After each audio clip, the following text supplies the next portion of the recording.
ಪಿಆರ್ಸಿಐನ ನೂತನ ಅಧ್ಯಕ್ಷರಾಗಿ ಸುರೇಶ್ ಸತ್ಯನಾರಾಯಣ ಅವರು ಆಯ್ಕೆಯಾಗಿದ್ದಾರೆ. ಬೆಂಗಳೂರಿನಲ್ಲಿ ನಡೆದಂತಹ ಕಾರ್ಯಕ್ರಮದಲ್ಲಿ ಪಿಆರ್ಸಿಐ ಚಾಪ್ಟರ್ 2026 ರಿಂದ 28ರ ಅವಧಿಗೆ ಸುರೇಶ್ ಅಧಿಕಾರವನ್ನು ಸ್ವೀಕಾರ ಮಾಡಿದರು. ಸಾರ್ವಜನಿಕ ಸಂಪರ್ಕ ಕ್ಷೇತ್ರದಲ್ಲಿ ಹೊಸ ಚಿಂತನೆ ಮತ್ತು ಡಿಜಿಟಲ್ ಯುಗದ ದಿಕ್ಕಿನತ್ತ ಸಾಗುವಂತಹ ಭರವಸೆಯನ್ನು ನೂತನ ಅಧ್ಯಕ್ಷರು ನೀಡಿದ್ದಾರೆ. ಸಂವಹನ, ನಂಬಿಕೆ ಮತ್ತು ನವೀನತೆಯ ಸಂಗಮವಾಗಿದ್ದ ಈ ಸಮಾರಂಭ ಮುಂದಿನ 2 ವರ್ಷಗಳ ದಿಕ್ಕನ್ನ ಬದಲಿಸುವುದರಲ್ಲಿ ಯಾವುದೇ ಅನುಮಾನವಿಲ್ಲ. ಸಾರ್ವಜನಿಕ ಸಂಪರ್ಕ ಕ್ಷೇತ್ರದಲ್ಲಿ ಹೊಸ ನಾಯಕತ್ವ, ಹೊಸ ಚಿಂತನೆಗಳೊಂದಿಗೆ ಪಿಆರ್ಸಿಐ ಬೆಂಗಳೂರು ಚಾಪ್ಟರ್ ಇವತ್ತು ಹೊಸ ಅಧ್ಯಾಯವನ್ನು ಆರಂಭಿಸಿದೆ ಅಂತ ಹೇಳಿದರು.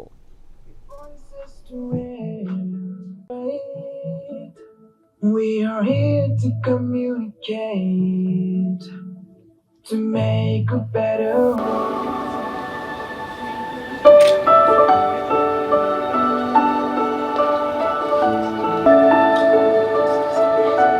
Drivers and Conductors Union is there at Vaidya. And in KSRTC, there is a system called Badali Vyavastha.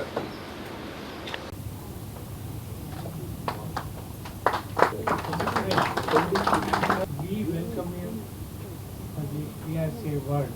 ಪ್ರೋಗ್ರೆಸ್ಸಿಗಾಗಿ ಮಾಡುವಂಥ ಒಂದು ಸಂಸ್ಥೆ ಇದು. ಒಂದು NGO ಆಗಿದೆ. ನಾವು ಬೇರೆ ಯಾವ ವಿಷಯನೂ ಅದು ಪೊಲಿಟಿಕಲ್ ಇದಾಗಲಿ ಯಾವುದನ್ನು ಮಾಡ್ತಾ ಇಲ್ಲ. ಇಲ್ಲಿ ಎಲ್ಲರೂ ಸೇರಿ ಒಂದು ಸಂಸ್ಥೆನ ಬೆಳೆಸಿ ಸಂಸ್ಥೆಯಲ್ಲಿ ಇರುವಂಥವರನ್ನು ಮೇಲಕ್ಕೆ ತರುವಂಥ ಒಂದು ಪ್ರಯತ್ನ ಮಾಡ್ತಾ ಇದ್ದೇವೆ. ನಾವು ಇದುವರೆಗೆ 19 ಗ್ಲೋಬಲ್ ಕಮ್ಯುನಿಕೇಷನ್ ಕಾಂಕ್ಲೇವನ್ನು ಮಾಡಿದ್ದೇವೆ. 20ನೇ ಕಾಂಕ್ಲೇವ್ ನೆಕ್ಸ್ಟ್ ನವಂಬರ್ನಲ್ಲಿ 27-28ರಂದು ಚಂಡೀಗಢಲ್ಲಿ ಚಂಡೀಗಢ ಚಾಪ್ಟರ್ ಸಹದಿಂದ ರಾಮಕೃಷ್ಣ HL. ನಾನು ಸುಮಾರು ಒಂದು 2 ವರ್ಷದಿಂದ ಬ್ಯಾಂಗ್ಳೂರು ಚಾಪ್ಟರ್ ಚೇರ್ಮನ್ ಆಗಿ ವರ್ಕ್ ಮಾಡಿ ಇವತ್ತಿನ ದಿವಸ ಶ್ರೀ ಸುರೇಶ್ ಅವರಿಗೆ ಚೇರ್ಮನ್ಶಿಪ್ನ ಹ್ಯಾಂಡ್ ಓವರ್ ಮಾಡಿದ್ದೀನಿ. ರಾಮಕೃಷ್ಣ HL.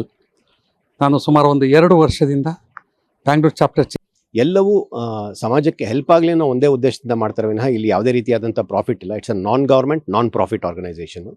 ಸೊ ಹಾಗಾಗಿ ಮುಂದಿನ 2 ವರ್ಷಗಳಲ್ಲಿ ಅನೇಕ ಕಾರ್ಯಕ್ರಮಗಳನ್ನು ಮಾಡುವಂಥ ಒಂದು ನಾವು ಹುಮ್ಮಸ್ನಲ್ಲಿದ್ದೇವೆ. ನಮ್ಮ ಜೊತೆ ಇವಾಗ ಎಲ್ಲ ಮೆಂಬರ್ಸ್ ಕೂಡ ಸೇರಿ ಇವತ್ತಿನ ದಿನ ನಾವು ಶಪಥವನ್ನು ತಗೊಂಡಿದ್ದೇವೆ. ಎಲ್ಲವೂ ಸಮಾಜಕ್ಕೆ ಹೆಲ್ಪ್ ಆಗಲಿ ಅನ್ನೋ ಒಂದೇ ಉದ್ದೇಶದಿಂದ ಮಾಡ್ತಾರೆ ವಿನಃ ಇಲ್ಲಿ ಯಾವುದೇ ರೀತಿಯಾದಂಥ ಪ್ರಾಫಿಟ್ ಇಲ್ಲ. It's a non government non profit organisation. ನಿಮ್ಮೂರಿನಿಂದ ವಿಶ್ವ ಮಟ್ಟದವರೆಗೆ ರಾಜಕೀಯ, ಸಿನಿಮಾ, ಸ್ಪೋರ್ಟ್ಸ್ ಯಾವ ಸುದ್ದಿಯೂ ಮಿಸ್ ಆಗಲ್ಲ.